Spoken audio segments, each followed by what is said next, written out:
반갑습니다. 여러분, 권소장의 펀한 역사 채널입니다. 우리가 법을 어기고 죄를 지으면 벌금을 물거나 그 죄가 심한 경우는 깜빵을 가게 돼 있죠. 지금 우리나라의 형법에는 사형제도가 있지만 잘 시행을 하고 있지는 않습니다.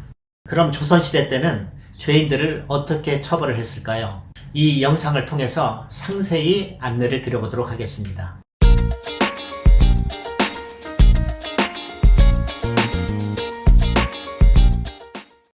조선시대에는 명나라의 법률인 대명률에 따라 태, 장, 도, 유, 사라는 5가지 종류의 형벌이 있었는데요. 첫 번째 형벌인 태형은 비교적 가벼운 형벌로 물풀의 나무로 만든 매를 사용해 등급에 따라 10대에서 50대까지 죄의 등급에 따라 엉덩이를 치는 형벌입니다. 두 번째 장형은 태형보다 무거운 죄를 지은 사람에게 죄의 등급에 따라 60대에서 100대까지 곤장을 치는 형벌인데요. 리델규주의 중기의 기록에 따르면 곤장 10대만 맞아도 살점이 심하게 떨어져 나가고 마진이가 회복되기까지는 한 달이 넘게 걸린다고 기록되어 있으니 만일 곤장 100대를 맞는다면 사실 살아나가는 자가 거의 없었다고 합니다. 보통 곤장을 맞을 때는 엉덩이를 까고 맨살에 맞게 되는데 부녀자는 엉덩이를 내리지 않고 맞았고 70세 이상의 노인, 15세 이하의 아이, 임산부는 매가 아닌 벌금으로 대신하였다고 합니다. 세 번째 형벌인 도형은 장형보다 높은 단계로 감옥에서 생활하며 노역을 시키는 형벌입니다. 그럼 장형보다 그게 더 낫겠구나 라고 생각하시면 천만의 말씀입니다. 먼저 곤장을 맞고 징역 생활을 하는 것입니다. 즉 도형의 형벌이 내려지면 곤장은 필수 옵션이었습니다. 네 번째 형벌인 유형은 매우 중대한 죄에 대한 형벌로 사형 대신 먼 지방에 유배 보내 죽을 때까지 유배지에서 사는 형벌입니다. 사실 거의 사형급의 죄수인데요. 당시 왕들은 사람을 너무 많이 죽이면 덕이 안 된다 하여 사형보다는 유배형을 많이 보냈다고 합니다. 우리가 생각하기는 유배를 갈 때 밧줄에 묶어 포졸들에게 둘러싸여 가는 것 같지만 사실 좀 웃긴 게 유배지까지 본인이 알아서 가는 형식이었습니다. 유배는 주로 양반들이 가는 겁니다. 평민이나 머슴이 유배 갔다는 얘기를 들어보신 적이 있나요? 단 유배지까지는 기한을 두었고요. 의금부 산하의 압송관이 대동하는데 대개는 같이 동행하지 않고 중간 기점에서 만나 확인했고 더 웃긴 건 본인의 비용은 물론 압송관의 출장 비용까지 유배 가는 죄인이 다 내야 했다고 합니다. 유배의 종류도 여러 가지가 있습니다. 죄의 경중에 따라 도성에서부터 거리를 결정하였는데요. 죄가 큰 경우는 가장 멀리 있는 섬에 유배를 가게 됩니다. 섬에 격리시키는 것을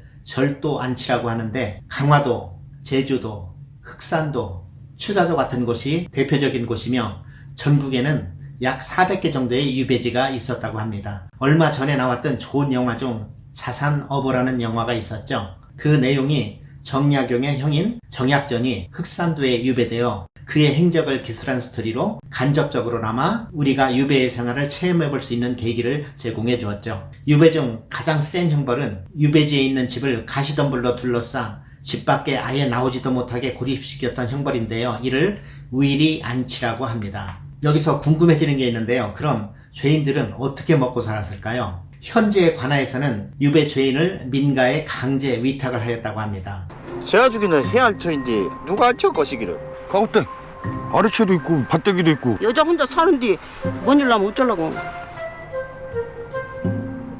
뭔 일 없을겨. 이들을 보수 주인이라고 했는데 본인들 먹고 살기도 어려운 지경에 누군지도 모르는 혹을 하나 붙이고 먹여 살려야 하니 보수 주인들의 냉대와 천시가 이만저만이 아니었겠죠. 유배간 죄인들은 식량이 부족해 굶기가 다반사였고 심지어 마을을 다니며 구걸까지 해야 되는 완전 거지 신세였던 것입니다.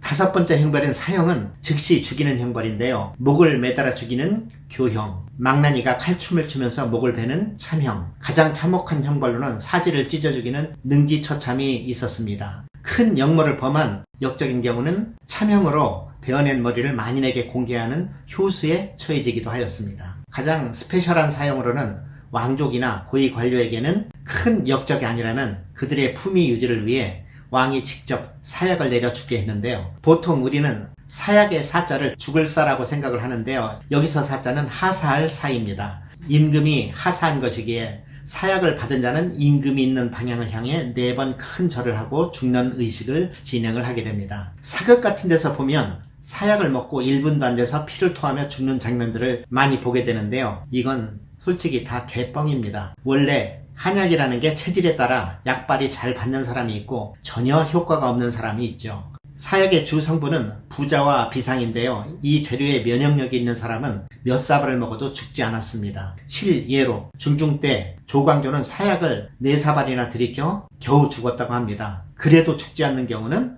참수로 마무리를 하였다고 합니다. 세종실록을 보면 사형에 해당되는 죄는 3차례에 걸쳐 정확히 조사하여 판결하라고 기록되어 있습니다. 지금의 삼심죄와 비슷한 내용이죠. 이 삼심죄를 제정한 임금은 역시 우리의 성군인 세종대왕이셨습니다. 사형 집행의 권한은 오직 국왕에게 있었으며 곳곳에서 형벌 남용 사례가 빈번해 큰 사회적 문제가 되기도 하였습니다. 쉬운 예로 우리가 잘 아는 춘향전을 보면 춘향이 못돼 처먹은 변학도의 수청을 거부했다고 옥에 가두고 목에 칼을 채우는 어이없는 일들이 소설 속에서 벌어지는데요. 비록 소설이긴 하지만 그런 억울한 일들이 전국에 어디 한두 건이었겠습니까? 이를 방지하기 위해 형구의 규격과 사용법을 명시한 흠율전칙, 형법 내용을 일목요연하게 정리한 전율통보 등을 기준으로 형을 집행하게 하였고, 지방관의 공정성을 염탐하기 위해 왕이 직접 파견한 암행어사도 있었죠.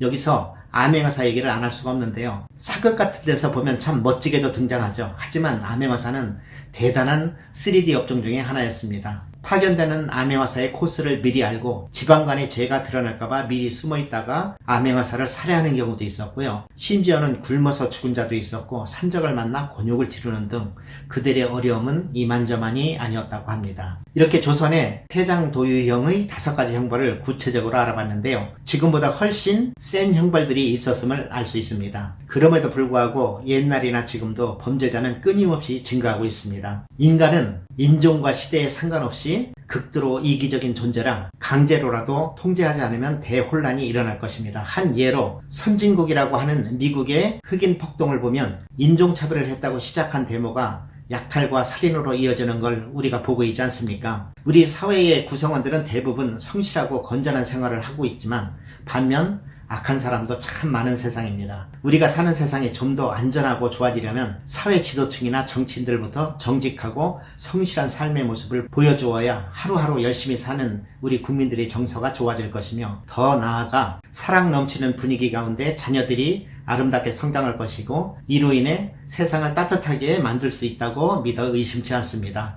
시청해주셔서 감사드립니다.